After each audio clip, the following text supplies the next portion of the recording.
మంచి బాలుడు. ప్రక్రియ గేయ కథ. ఇతివృత్తం సహానుభూతి. మంచి బాలుడు ఇతివృత్తం సహానుభూతి. ప్రక్రియ గేయ కథ. కవి పరిచయం.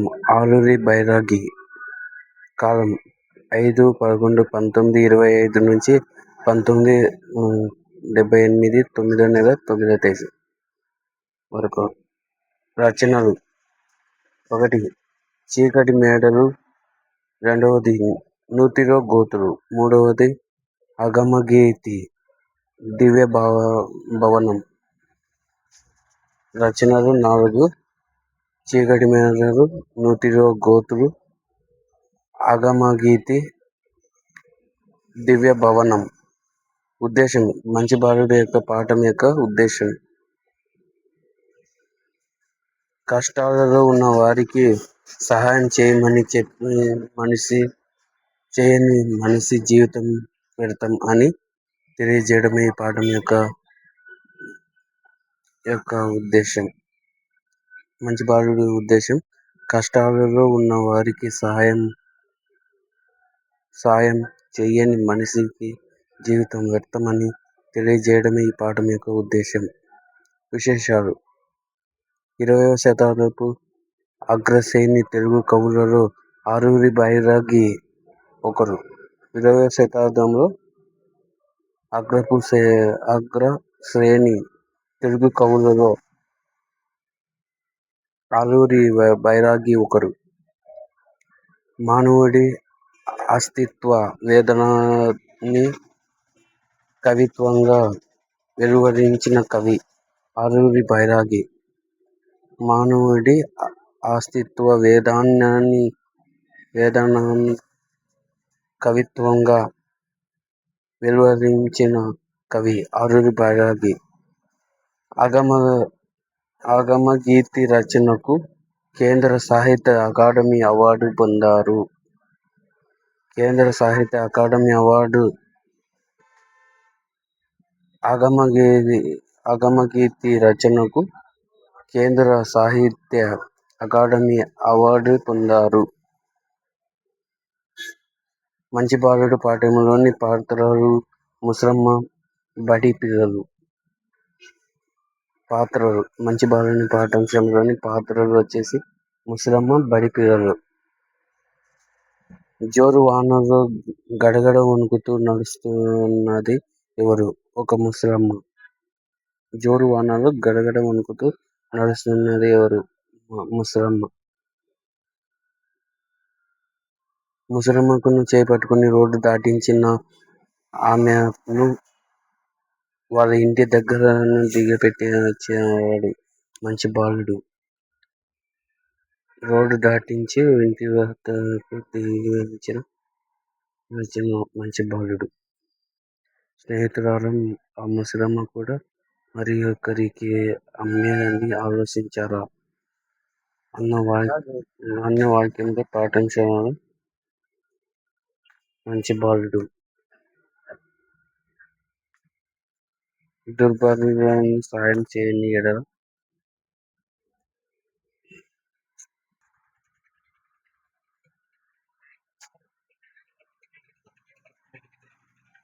మనుషులు మనుగడ.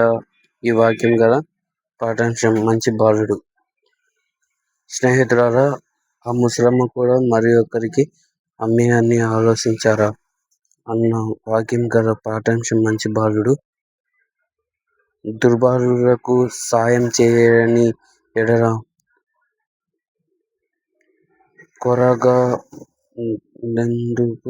కొరగదెందుకు మనుషుల మనుగడ. ఈ వాక్యమును పాఠ్యాంశం మంచి బాలుడు. మంచి బాలుని పాఠంలోని అర్థాలు: ముదుసరి ముసలి.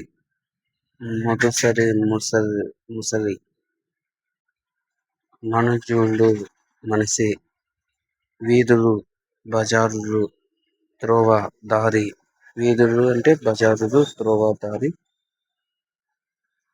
దుర్బారులు, బలం లేనివారు. దుర్బారులు బలం లేనివారు. మనుగడ జీవనం జీవితం. మనుగడ జీవితం జీవనం. జడిసి భయంతో. జడిసి భయం. వడి వేగం. వడి వేగం. మంచి బాలుని పాఠ్యాంశంలోని సందులు. మాయమ్మ. మా ప్రేసమ్మ ఎనగమ సంధి. మాయమ్మ మా ప్రేసమ్మ ఎనగమ. భవనము ప్లస్ నా. రుణర సంధి. భవనము ప్లస్ నా. రుణర సంధి. దుర్బాలుడు. దుహు ప్లస్ బాలుడు విసర్గ సంధి. దుర్బాలుడు. దుహు ప్లస్ బాలుడు విసర్గ సంధి. దూర చెట్టు. దూరన ప్లస్ హెచ్చటు అత్వ సంధి. దూరం ప్లస్ హెచ్చటు అత్వ సంధి. మంచి బాలుని సమాసాలు. మాయమ్మ మా యొక్క అమ్మ. షష్ఠి తద్పురుష సమాసం. మా యొక్క అమ్మ షష్ఠి తద్పురుష సమాసం. మనుజుని మనుగడ. మనుజుని యొక్క మనుగడ షష్ఠి తద్పురుష సమాసం. షష్ఠి అంటే యొక్క వచ్చింది కాబట్టి షష్ఠి. అనుకరణ పదాలు. తల మిలమిల గడగడ కిలకిల గణగణ వంటి పదాలను అనుకరణ పదాలు అంటారు. అనుకరణ పదాలు వచ్చేసి తల మిలమిల గడగడ కిలకిల గణగణ వంటి పదాలను అనుకరణ పదాలు అంటారు. విరామ చిహ్నాలు సింబల్స్ అంటారు. వాక్యాంత బిందువు డాట్. బిందువుని డాట్ అంటారు. వాక్యం చివర ఉండే చుక్క వాక్యాంతర బిందువు పూర్ణ విరామం అంటారు. దీనినే ఆంగ్లంలో ఫుల్ స్టాప్ అంటారు. ఉదాహరణకు తేజ బడికి వెళ్ళాడు. నేను రేపు సినిమాకు వెళ్తాను. మా తోట చాలా అందంగా ఉంటుంది అనే వాక్యంలోని చివర ఉన్న బిందువుని ఫుల్ స్టాప్ అంటారు. వాక్యాంశ బిందువులు స్వల్ప విరామం కామ అంటారు. స్వల్ప విరామం వచ్చేసి కామ. పూర్ణ విరామం వచ్చేసి బిందువు. వాక్యంత బిందువు. వాక్యాంశ బిందువు స్వల్ప విరామం కామ అంటాం. చెప్పాల్సిన వచ్చిన అంశము ముగియనప్పుడు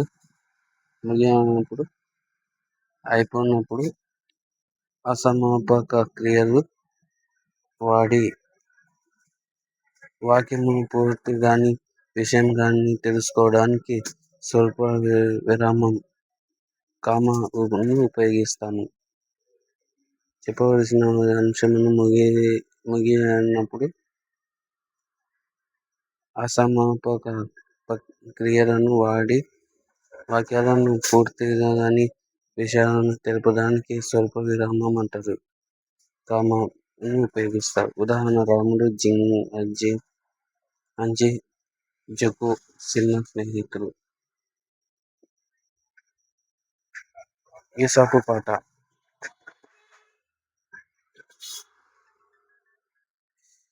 కలపండి చేయి చేయి. ఈసాపు పాటలో కలపండి చేయి చేయి.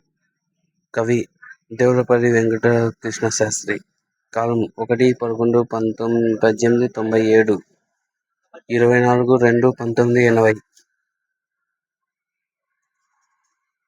ఈయన దేవులపల్లి కృష్ణ శాస్త్రి గారు. రచనలు కృష్ణపల్లి వెంకట కృష్ణ శాస్త్రి రచనలు వచ్చేసి కృష్ణపక్షం, ఊర్వశి, ప్రవాసం. రచనలు కృష్ణపక్షం, ఊర్వశి, ప్రవాసము.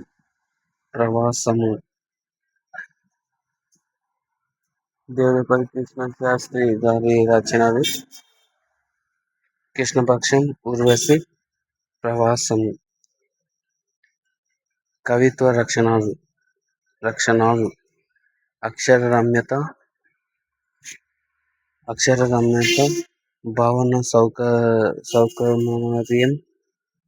సౌకుమార్యం,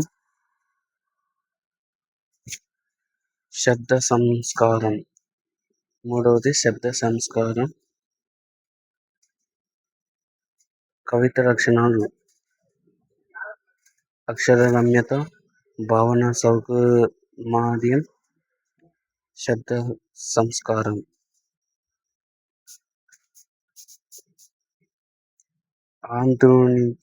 ఆధునిక తెలుగు కవితలో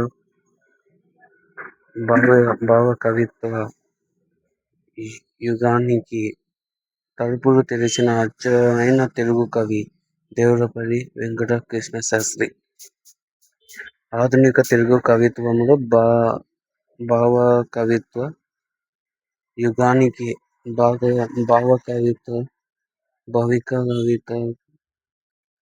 యుగానికి తలుపులు తెరిచిన అచ్చమైన తెలుగు కవి దేవులపల్లి కృష్ణశాస్త్రి. దేవులపల్లి కృష్ణశాస్త్రి కవిత్వాన్ని శ్రీశ్రీ గారు దేనితో పోల్చారు?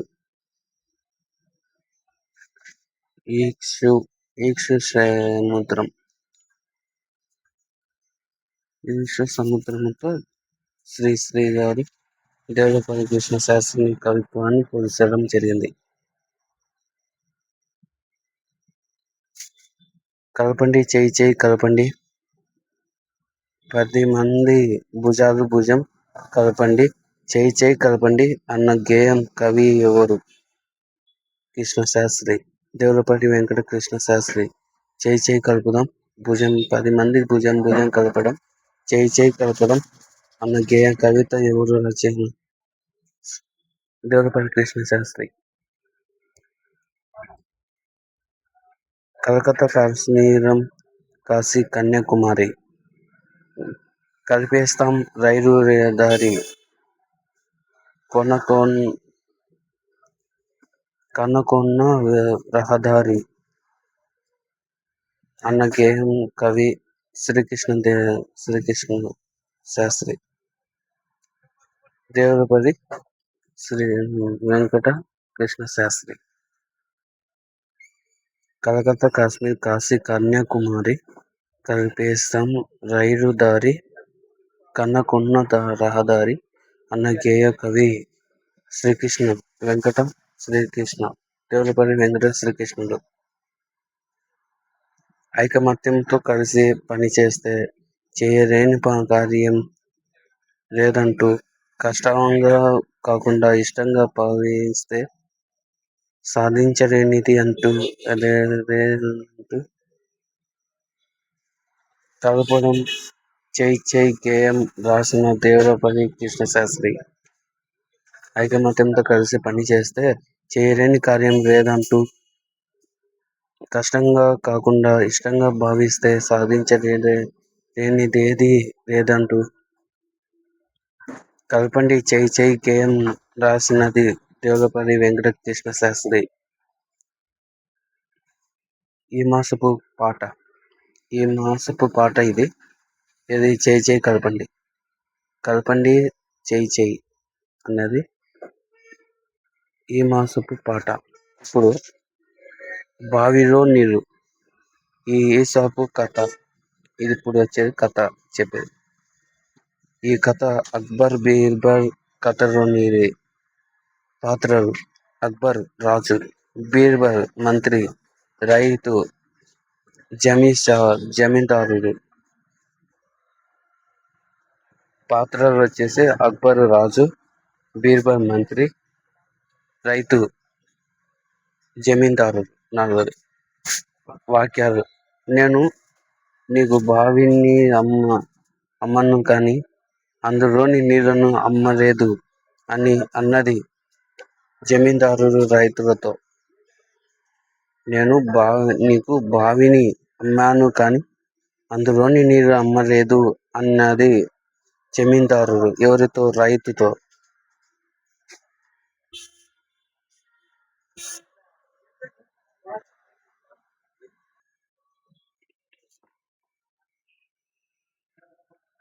నీరు కావాలంటే తగిన దానం ఇచ్చి తోడుకో అని అన్నది జమీందారు రైతులతో. నీరు కావాలంటే తగిన దానం ఇచ్చి తోడుకో అని అన్నది జమీందారు రైతులతో. రైతు బావిలో నీళ్లు ఉన్నాయి. వెంటనే బావిలోని నీళ్ళన్నీ తోడుకొని వెళ్ళిపో. లేదా నీరు పెట్టుకునేందుకు రైతు అద్దె చెల్లించు అని అన్నది బీర్బల్ జమీందారులతో. మంత్రి జమీందారులతో అనడం జరిగింది. రైతు బావిలో నీళ్లు ఉన్నాయి. వెంటనే బావిలో నీళ్లను తోడుకొని వెళ్ళిపో. లేదంటే నీరు పెట్టుకున్నందుకు రైతుకు అద్దె చెల్లించు అని అన్నది బీర్బల్ జమీందారులతో.